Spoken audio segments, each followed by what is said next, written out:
দর্শক আমন্ত্রণ নাগরিক টিভির বিশেষ আয়োজন সংবাদ বিশ্লেষণে। সংবাদ বিশ্লেষণে আমরা কথা বলে থাকি দেশের সমসাময়িক ঘটনাবলী নিয়ে এবং এর পেছনকার কারণগুলো নিয়ে।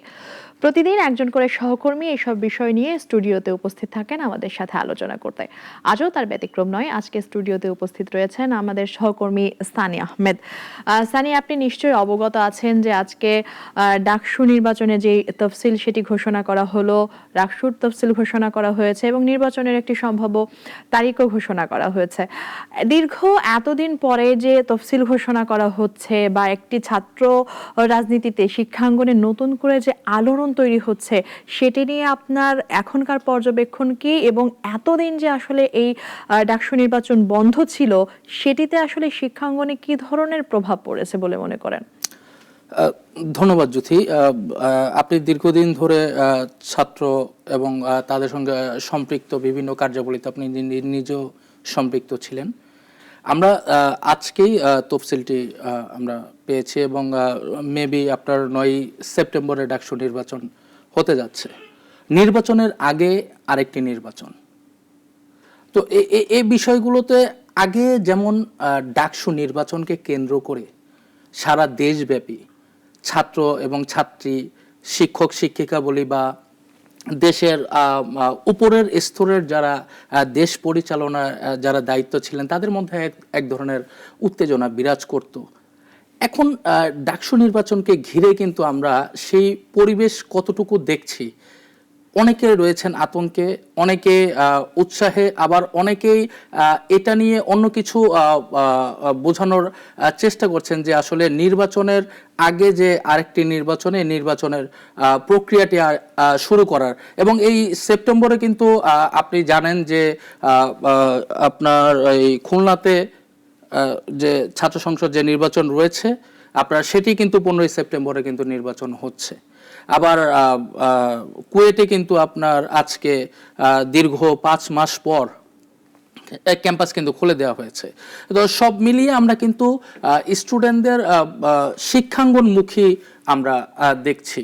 তো আপনি তো দীর্ঘদিন ধরে আপনার সরাসরি প্রতিদিনই আপনার সংবাদ সংগ্রহের কাজে তাদের সঙ্গে যেতে হয়, তাদের সঙ্গে কাজ করতে হয়। আপনি একটু যদি আমাদেরকে বলতেন যে আসলে ভিতরগত পরিস্থিতি কি চলছে। জি, সানি, আপনাকে ধন্যবাদ। দেখুন, আমি আসলেই শিক্ষাবিদে কাজ করি এবং আমি গত 1 বছর ধরেই তো আসলে দেখছিলাম যে শিক্ষা অঙ্গনের কিরকম অস্থির অবস্থা ছিল। 5 আগস্টের পরবর্তী সময়গুলোতেও কিন্তু যখন বিশ্ববিদ্যালয়গুলো খুলে দেওয়া হলো, তখনও কিন্তু আসলে সরব উপস্থিতি সেখানে ছিল না।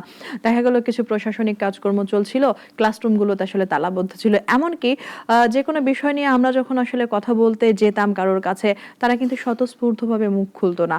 বা এই যে ছাত্র রাজনীতি শিক্ষাঙ্গনে যে ছাত্র রাজনীতির একটি এই নেতিবাচক প্রভাব, এই জিনিসটা কিন্তু আসলে সবার মনে না মারাত্মকভাবে দাগ কেটে গিয়েছিল। যে কারণে আমি প্রত্যক্ষভাবে লক্ষ্য করেছি যে তারা কিন্তু কোনো বিষয় নিয়েই মানে কথা বলতে চায়নি, মুখ খোলাতে চায়নি। কিন্তু দেখুন, ডাকসু নির্বাচনের কথাগুলো যখন উঠেছে, এগুলো তো ছাত্রদের স্বার্থ সংশ্লিষ্ট বিষয়।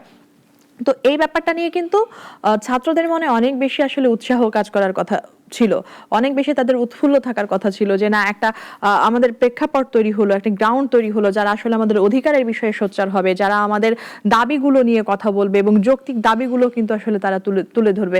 কিন্তু পূর্ববর্তী যে অভিজ্ঞতা, সানি, আমি আসলে দেখেছি যে যখনই আসলে এই জায়গাগুলোতে কেউ যায়, তারা আসলে কোনো রকম ভাবে একটু বায়াসড হয়ে যায়, বা তারা এই যে ছাত্র শিক্ষক বা এই দুইটি জায়গায় সামঞ্জস্যপূর্ণ যে ব্যবহারটি করার কথা, যে আচরণ করার কথা বা তাদের কার্যাবলী যা হওয়ার কথা, ঠিক রাইট ট্র্যাকে আসলে চলতে পারে না। তখন কি হয়? তখন আসলে সাধারণ ছাত্রছাত্রী যারা থাকে তারা এক ধরনের আস্থা হারায়। তো আমি ব্যক্তিগতভাবে দেখেছি যে পূর্ববর্তী সময়গুলোতে এই সংগঠনগুলোর উপরে কিন্তু ছাত্রছাত্রীরা আস্থা হারিয়েছে। এবং একই সাথে আপনি যদি দেখেন 2019-এ যে নির্বাচনটি হলো, দীর্ঘ 28 বছর পরে যে নির্বাচন হলো, এবং তখন কিন্তু প্রচন্ড আলোড়ন ছিল। একই সাথে জগন্নাথ বিশ্ববিদ্যালয় কিন্তু আওয়াজ তুলেছিল ডাকসুর জন্য। তো সেই সময় গিয়ে যে নির্বাচনটি আসলে হলো, তখনও কিন্তু এক ধরনের বায়াসনেস দেখা গেছে। তখন সেই নির্বাচনে আসলে কি হয়েছিল আপনি দেখুন, সেই নির্বাচনে সেখানকার ভিপি হল নুরুল হক নূর, এবং তার বাইরে যতগুলো পদ ছিল তখন কিন্তু দেখবেন যে সবই ছাত্রলীগের দখলে চলে যাচ্ছে কোনো রকম ভাবে। তো কোনো কারণে সেই নির্বাচন 28 বছর পরে যে হলো, সেই নির্বাচনেও তো আসলে কোনো রকম ত্রুটিমুক্ত ছিল না। সেই জায়গা থেকেও তাদের কিন্তু একটা অনাস্থার জায়গা তৈরি হচ্ছে। এখন প্রশ্ন হচ্ছে যে এই যে 5 বছর পরে এসেও যে আবার নতুন করে এটির ঘোষণা হলো, সেটি আসলে কতটা ইফেক্টিভ হবে এবং কতটা ত্রুটিমুক্ত তারা আসলে করতে পারবে, নাকি নতুন করে নতুন রাজনৈতিক বাস্তবতায় এটা আবার নতুন কোনো নাটক? সানি, আমি আপনার কাছে স্পেসিফিক একটুখানি জানতে চাইবো। আমি 19-এর কথা বলছিলাম যে 28 বছর পরে গিয়ে একটি নির্বাচন হয়েছে, সেই নির্বাচন আসলে কি কারণে মানে ত্রুটিপূর্ণ হয়েছিল? শুধুই কি কোনো প্রশাসনিক চাপ, নাকি শুধুই কোনো সরকারি দলের প্রভাব, নাকি ভিন্ন কিছু মনে করেন? একই সাথে সেই ঘটনার পুনরাবৃত্তিও কি হতে পারে কিনা? যুথি, আপনি সঠিকটি বলেছেন যে আসলে বায়াসড কালচার। আমরা 5ই অগাস্টের যে পূর্ববর্তী সময় সারা দেশের আপামর জনসাধারণ যেভাবে ছাত্রদের উপর নির্ভর করে, ছাত্রছাত্রীদের, বিশেষ করে শুরুটা তো এই বাংলাদেশের ইতিহাস যারা রচনা করেছেন, শুরুটা কিন্তু সেই ডাকসু থেকেই উঠে এসেছে। তো গণ অভ্যুত্থানের শুরুটাও কিন্তু সেই ঢাকা ইউনিভার্সিটির ওইখান থেকে কিন্তু চলে এসেছে।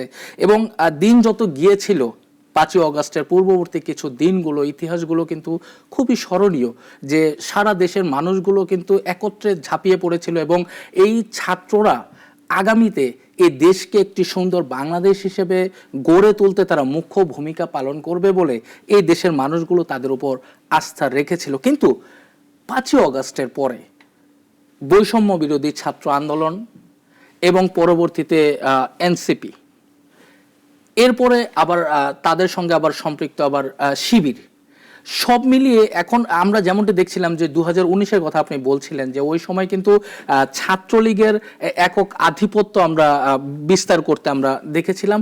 এখন কিন্তু ক্ষমতা যারা চলছে, বিশেষ করে যারা ছাত্র শিবির বলি বা এনসিপি বা বৈষম্য বিরোধী ছাত্র আন্দোলন বলি, এখন কিন্তু অনেকটা তাদেরই আপনার দখলে চলে গিয়েছে, আমরা এটা বলতে পারি। তো এই ক্ষেত্রে 2025 সালে যে ডাকসু নির্বাচন, এটা কতটুকু স্বচ্ছতা বয়ে আনবে সেটি কিন্তু এখন দেখার বিষয়। অন্যান্য যারা ছাত্রছাত্রী রয়েছে, ছোট্ট করে একটু জানতে চাইবো, সেটি হচ্ছে যে একটি আসলে রাজনীতির সাথে বা একটি সংগঠনের সাথে, একটি নির্বাচনী প্রক্রিয়ার সাথে অনেকগুলো তো স্টেক হোল্ডার জড়িয়ে থাকে। এই যে ডাকসু নির্বাচনের তফসিল ঘোষণা করা হলো, কোন জায়গায় কি প্রত্যক্ষ করেছেন যে প্রত্যেকটা স্টেক হোল্ডারকে তারা আসলে কানেক্টেড করতে পেরেছে বা সম্পৃক্ততা রয়েছে স্বতঃস্ফূর্তভাবে?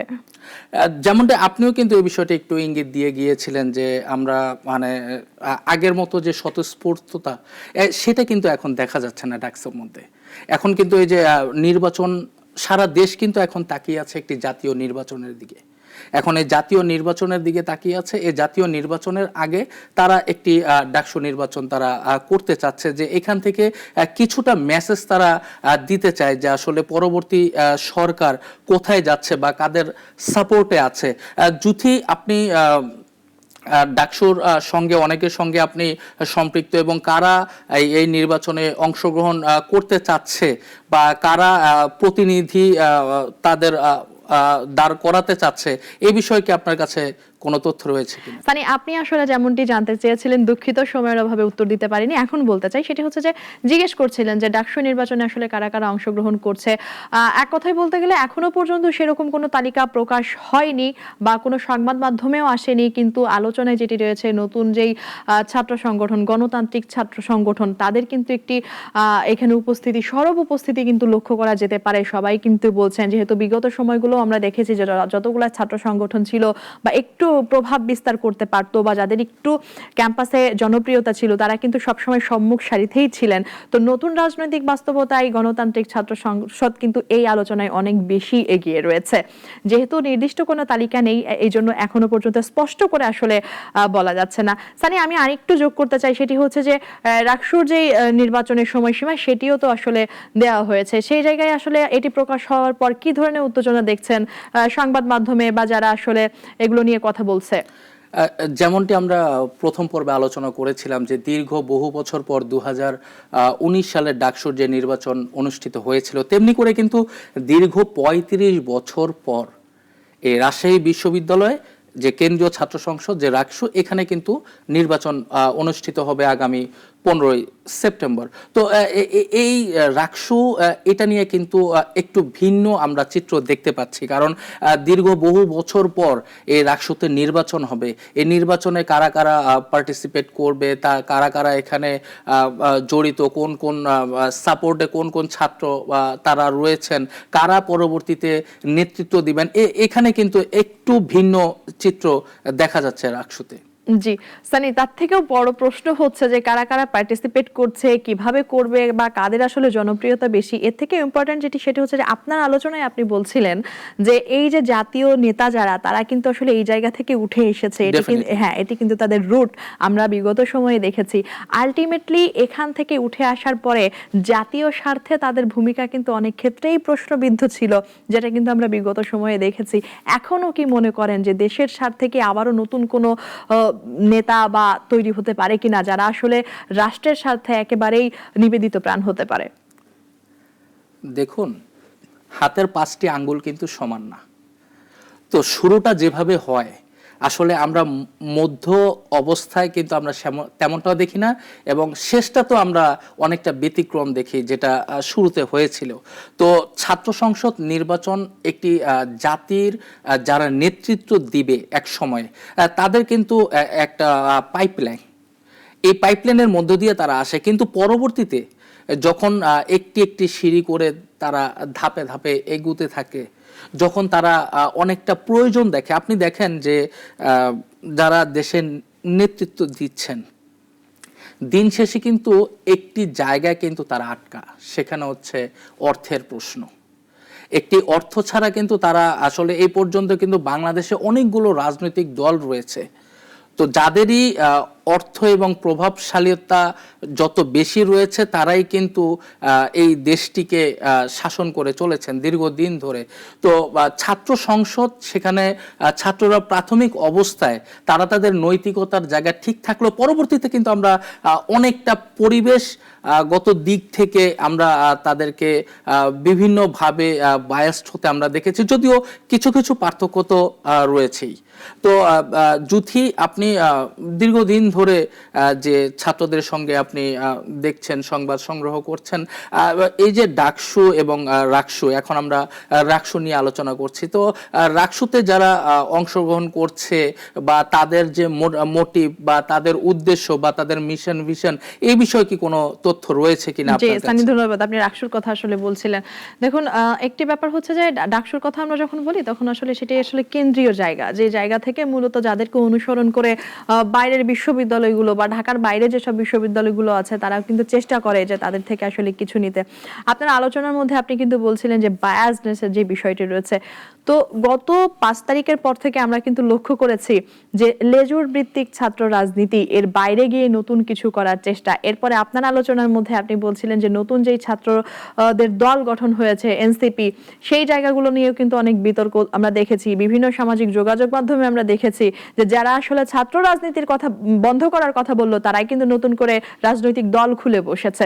তো এই যে রাকসু বলেন আর ডাকসু বলেন, প্রত্যেকটা জায়গায় যখন বিভিন্ন সংগঠন থেকে তাদের প্রতিনিধি নিশ্চিত হয় এবং আসলে কোনো ধরনের প্রার্থিতা করে, প্রতিদ্বন্দ্বিতা করে তারা যখন আসলে তাদের আসনটি ছিনিয়ে নিতে পারে, তখন কিন্তু কোনো রকম ভাবে প্রত্যক্ষ বা পরোক্ষ ওই যে লেজুর ভিত্তিক ছাত্র রাজনীতির যে চর্চা, সেটি কিন্তু আবার শুরু হতে থাকে। এবারেও কিন্তু এই একটি শব্দ নিয়েই বিতর্ক ছিল। তো আপনি জানতে চাচ্ছিলেন যে রাকসুর আসলে কি অবস্থা বা ওখানকার ছাত্রছাত্রী তারা আসলে কি ধরনের অভিমত ব্যক্ত করছেন। হ্যাঁ, তারা অবশ্যই এটা নিয়ে অনেক বেশি আগ্রহী, তারা উৎফুল্ল, তারা এটা মনে করছে যে এখন হয়তো নিরপেক্ষ একটি জায়গা থেকে নিশ্চয়ই তাদের আসলে দাবি দেওয়া নিশ্চিত করতে পারবে। কিন্তু একই সাথে তাদের মনের মধ্যে কিন্তু শঙ্কা রয়েছে। বিভিন্ন ফেসবুক পোস্ট কিন্তু আপনি লক্ষ্য করবেন, তারা লিখছে যে আবারও কি আগের মতো হবে কিনা, আবারও কি আসার জায়গাটা ভঙ্গ হবে কিনা। সুতরাং এই যে নিরপেক্ষ জায়গায় কোনো ধরনের যেন তকমা না লাগে, সেটির কিন্তু একটা চাহিদা তাদের মধ্যে রয়েছে। যেমনটি আসলে আলোচনা করছিলাম, আমি বিরতিতে যাওয়ার আগে আপনাকে বলছিলাম যে দীর্ঘ 5 মাস 10 দিন পরে কিন্তু কুয়েট খুলে দেওয়া হলো, এবং একই সাথে কিন্তু আমরা লক্ষ্য করছি যে মাঝখানের 5 মাসে অনেক কিছু ঘটনা ঘটে গেছে। ফেব্রুয়ারি 18-19 তারিখ একটি সংঘর্ষ হয় এবং সেই সংঘর্ষের পরে কিন্তু শতাধিক আহতের ঘটনা ঘটে।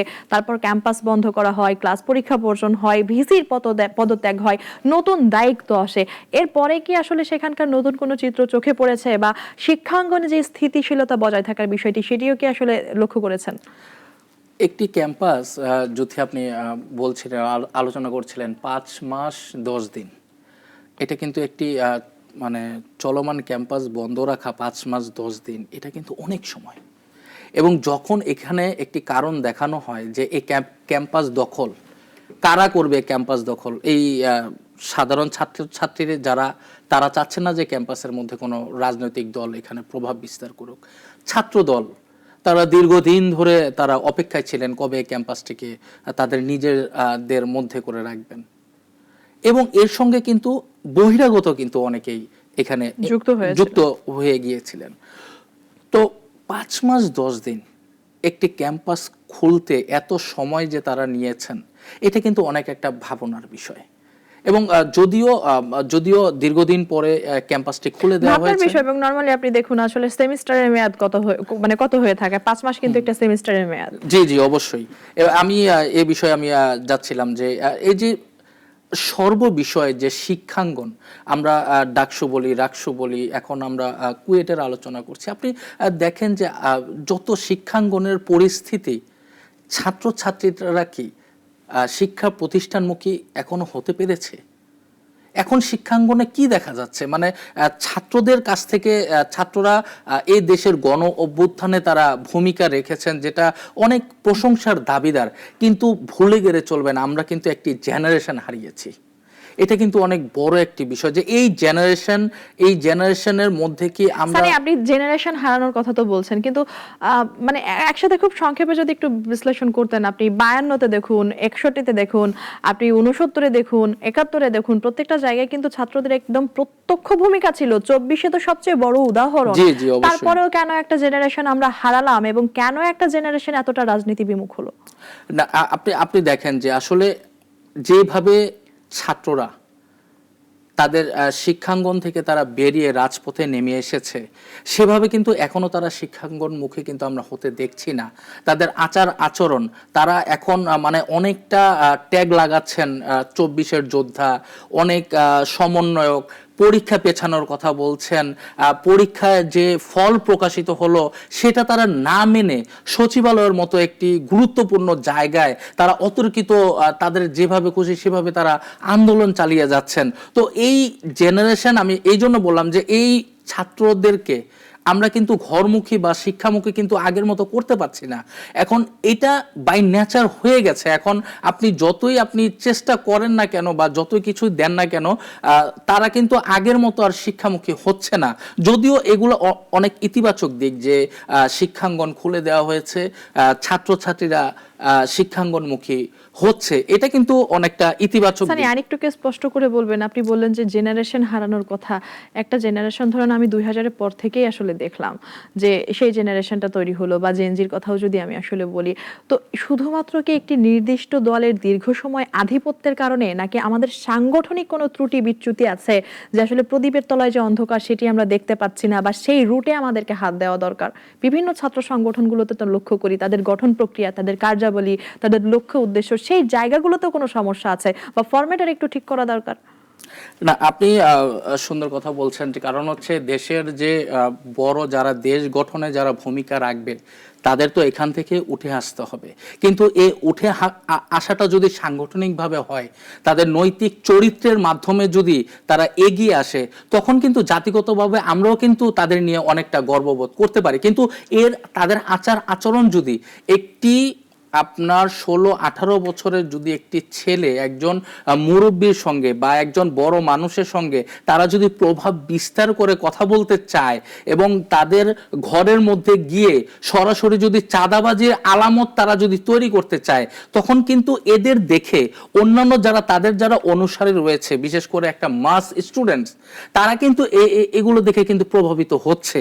যে কারণে আমরা কিন্তু অনেকটা মানে অনিশ্চিত। এক কথায় আমরা বলতে পারি যে 5 আগস্টের পরে যে শক্তি আসলে ইতিবাচক হিসেবে প্রভাব বিস্তার করত, এখন এসে সেটি খুবই নেতিবাচক হয়ে দাঁড়ালো।